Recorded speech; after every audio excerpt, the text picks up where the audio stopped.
Welcome back friends, ये हमारी video number 48 class 12 computer science with Python series के लिए। और प्रीवियस वीडियोस में हमने डिस्कस किया था पाइथन स्टेटमेंट्स को, और लास्ट वीडियो में हमने समझा था आपका जंपिंग स्टेटमेंट्स के बारे में। और इस वीडियो में हम समझने वाले हैं आपका नेस्टिंग ऑफ लूप के बारे में, यानी कि जब एक लूप के अंदर हम किसी दूसरे लूप को यूज़ करते हैं तो उसमें रिजल्ट किस तरीके से आता है। तो इसको कम्प्लीटली यहाँ पे प्रैक्टिकल फॉर्म में हम यहाँ पे समझेंगे, यानी कि इसके प्रोग्राम रन करके हम यहाँ पे समझेंगे। तो स्टार्ट करते हैं। इस वीडियो में हमने समझना है नेस्टिंग ऑफ लूप्स, यानी कि जब एक लूप के अंदर हम दूसरे लूप को यूज़ करते हैं। तो देखिए, पहले तो एक जनरल लूप यहाँ पे मैं रन करता हूँ, for example for x in range, और मैंने इस लूप को रन किया फॉर एग्जांपल आपका 5 टाइम। तो 5 टाइम ये लूप एग्जीक्यूट होगा, और यहाँ पे लूप का जो वेरिएबल है वो है x, एंड इसके अंदर मैं एक प्रिंट स्टेटमेंट डाल देता हूँ, और यहाँ पे मैं केवल x को ही प्रिंट करता हूँ। तो देखिए, इसमें तो सिंपल है, ये लूप तो हमें पता है कि आपका 5 टाइम रन होगा, एंड इसके बाद जैसे ये लूप टर्मिनेट होगा तो यहाँ पे हम लिख देते हैं, फॉर एग्जांपल मैंने यहाँ पे कह दिया आउटसाइड ऑफ लूप, यानी कि लूप के बाहर हम लोग आ चुके हैं। तो ये तो जनरल हमारा एक लूप हो गया। इसको अगर मैं एग्जीक्यूट करके दिखाऊं तो देखिए 0 1 2 3 4 एंड आउटसाइड ऑफ लूप हमको मिला। अब मान लीजिए अगर इसके बाहर से मैं एक और लूप यहाँ पे रन करता हूँ, फॉर एग्जांपल मैंने लिखा फॉर y इन रेंज, और इसको भी मैं 5 टाइम रन करता हूँ, यानी कि जो y की वैल्यू होगी वो आपकी होगी 0 to 4 यहाँ पे चलेगी, यानी कि टोटल 5 टाइम चलने वाली है। एंड इसका मैं इंटेंट यहाँ पे प्रॉपरली क्रिएट कर लेता हूँ, यानी कि जो इंटेंट हमारा था तो इंटेंट भी मैंने यहाँ पे दे दिया। तो देखिए सिंपल है, इसको हम आउटसाइड ऑफ लूप ही रहने देते हैं। तो अब देखिए यहाँ पे टोटल जो हो गया हमारा वाई वाला लूप भी हमने चलाया और एक्स वाला लूप भी हमने यहाँ पे चलाया। तो यहाँ पे जो वाई की वैल्यू होने वाली है वो सबसे पहले होने वाली है 0। चलिए इसको हम कमेंट में डाल देते हैं। एंड जब वाई की वैल्यू 0 है तो एक्स की वैल्यू स्टार्टिंग में हमारी यहाँ पे होगी 0। तो देखिए टोटल यहाँ पे जब y की वैल्यू 0 होगी तो x की वैल्यू 0 से स्टार्ट होगी, एंड एक लूप तभी टर्मिनेट होता है जब यहाँ पे दी हुई कंडीशन हमारी फॉल्स हो जाए। तो ये 0 चलेगा, देन 1, देन 2, देन 3, देन 4, यानी कि 5 टाइम चलेगा। देन अगेन जब हम यहाँ पे 0 के बाद वैल्यू 1 होगी तो अगेन x की वैल्यू 0 1 2 3 4, यानी कि टोटल 5 टाइम चलेगी। तो 5 टाइम हमारा आउटर लूप चलने वाला है, एंड उसकी वजह से जो अंदर वाला लूप है इनर लूप वो भी 5 टाइम चलेगा। तो टोटल जो x की वैल्यू यहाँ पे चलेगी वो 25 टाइम चलेगी। अगर आप यहाँ पे डायरेक्ट वैल्यू देखना चाहते हैं तो इसके लिए मैं एक वेरिएबल यहाँ पे ले लेता हूँ, for example p equals to 1, और यहाँ पे मैं प्रिंट करता हूँ सिंपली आपका p को, और चलिए इसको हम एंड कर देते हैं आपका एक स्पेस के साथ, यानी कि न्यू लाइन पे नहीं आएगा, सेम लाइन पे आपका आउटपुट मिलेगा। And p equals to p plus 1 भी मैं यहाँ पे कर देता हूँ। तो देखिए जब भी ये स्टेटमेंट हमारा एग्जीक्यूट होगा, यानी कि जो प्रिंट वाला स्टेटमेंट है ये जब भी हमारा एग्जीक्यूट होगा तब इसमें एक नई वैल्यू आपको मिलेगी। तो अब देखिए दोनों ही लूप जो चलने वाला है टोटल हमारा 25 टाइम चलेगा, और जो p में वैल्यू प्रिंट होगी वो भी 25 टाइम होगी। तो देखिए सिंपल सा है, 1 से लेकर आपका टोटल 25 टाइम ये लूप चला है, यानी कि जो प्रिंटिंग स्टेटमेंट हमने दिया था वो उसने 25 हमको दिया, एंड देन हम आउटसाइड ऑफ लूप आ गए। अब देखिए इससे एक सिंपल सा रिजल्ट यहाँ पे निकल करके आता है कि जब भी हम एक लूप के अंदर दूसरे लूप को एग्जीक्यूट करते हैं तो सिंपली उनकी वैल्यूज़ जो हैं वो मल्टीप्लाई होती हैं, यानी कि 5 टाइम आउटर लूप चला, एंड उसके अंदर जो लूप था वो भी हमारा 5 टाइम चला, टोटल 25। एंड ऐसे ही मान लीजिए अगर एक और लूप मैं यहाँ पे लगा देता हूँ for z in range, and इसको भी अगर मैं 5 टाइम यहाँ पे रन करता हूँ तो देखिए इसको चलिए इंटेंट अब हम यहाँ पे बना लेते हैं। तो इंटेंट का आपने यहाँ पे ध्यान देना है, क्योंकि इंटेंट यहाँ पे काफ़ी इंपॉर्टेंट है पाइथन प्रोग्रामिंग में। तो अब देखिए यहाँ पे जो z की वैल्यू है वो भी सबसे पहले 0 चलेगी। तो जब आपकी z की वैल्यू यहाँ पे 0 होगी, यानी कि z इक्वल्स टू 0, तो y की वैल्यू सबसे पहले आपकी अगेन ये भी स्टार्ट होने वाली है 0 से, तो इसकी वैल्यू 0 होगी, अगेन अंदर 5 बार ये चलेगा। देन y अभी टर्मिनेट नहीं हुआ है तो इसकी वैल्यू 1 होगी, देन ये 5 टाइम चलेगा। देन अगेन y की वैल्यू 2 होगी, देन 3, देन 4, एंड जब ये y की वैल्यू कंप्लीट हो जाएगी आपका सबसे आउटर जो लूप है यानी कि z, इसकी वैल्यू अगेन 0 से 1 होने वाली है। तो टोटल अगर आप यहाँ पे आप देखेंगे तो अगेन ये मल्टीप्लाई होगा, यानी कि 5 इंटू 5 25, एंड 25 इंटू 5 125। तो अब इसके अंदर जो अभी ये स्टेटमेंट है, फिलहाल तो एक ही स्टेटमेंट हम एग्जीक्यूट करवा रहे हैं एंड दूसरा हम इंक्रीमेंट कर रहे हैं, तो ये स्टेटमेंट अब चलेगा 125 टाइम। तो आउटपुट में हमको क्या मिलना चाहिए, 1 से लेकर आपका 125 तक। तो चलिए इसको भी हम एग्जीक्यूट करके देख लेते हैं।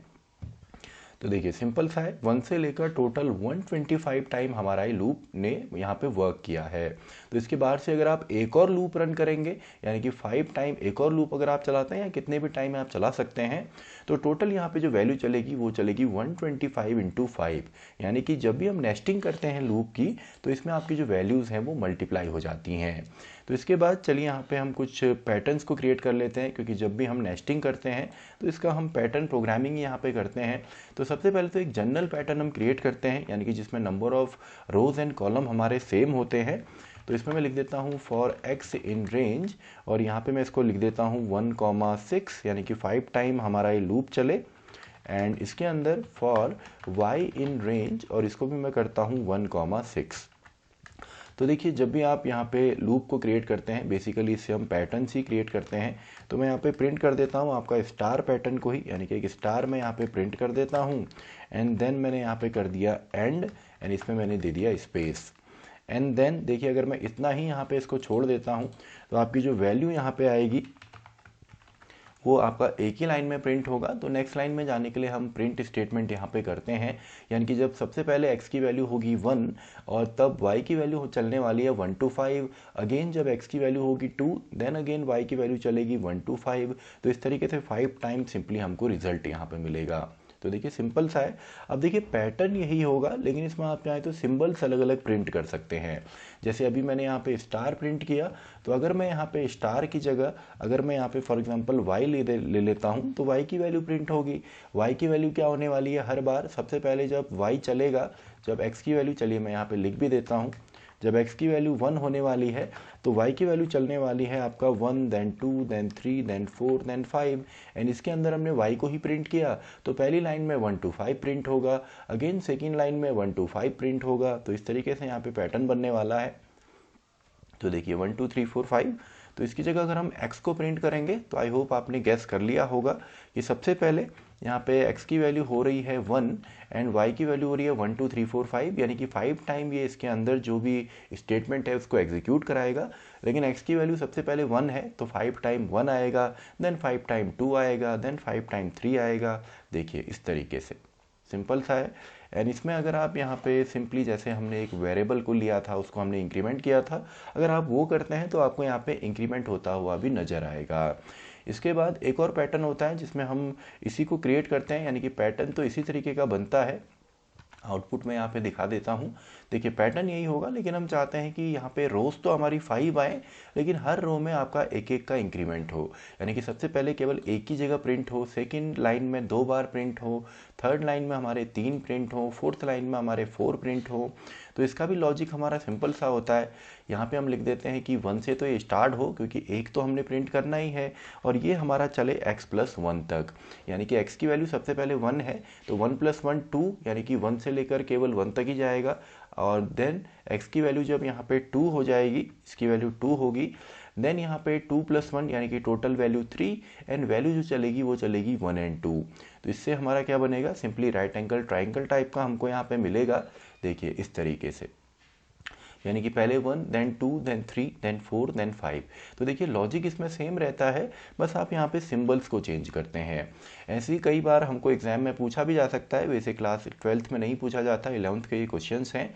जब आपको यहाँ पे पैटर्न यही बनाना है, मान लीजिए राइट एंगल ट्राइंगल, लेकिन इसमें आपको इंटीजर की जगह आपको यहाँ पे अल्फ़ाबेट्स देने हैं या सिंपली लेटर्स को देना है।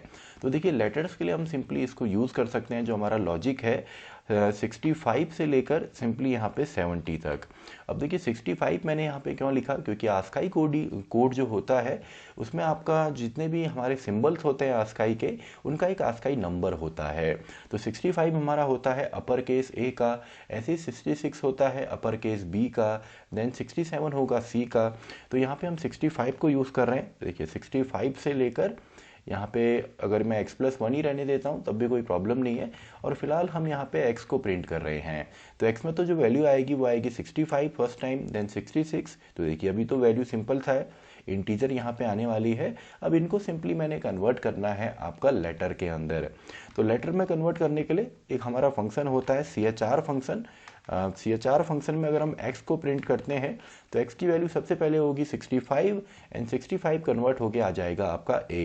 एंड ऐसी जब वैल्यू चेंज होगी x की सिंपली 66 में यानी कि b में, तो CHR उसको कन्वर्ट कर देगा सिंपली b के अंदर।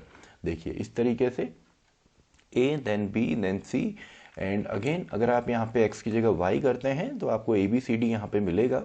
तो देखिए A then A B then A B C then A B C D then A B C D. तो पैटर्न आपके सेम होते हैं, आपको केवल नेस्टिंग यहाँ पे समझनी है कि जब भी हम लूप्स की नेस्टिंग करते हैं तो सिंपली लूप्स आपस में मल्टीप्लाई होते हैं, यानी कि टोटल जो वैल्यू आएगी वो मल्टीप्लाई होके आपको मिलेगी।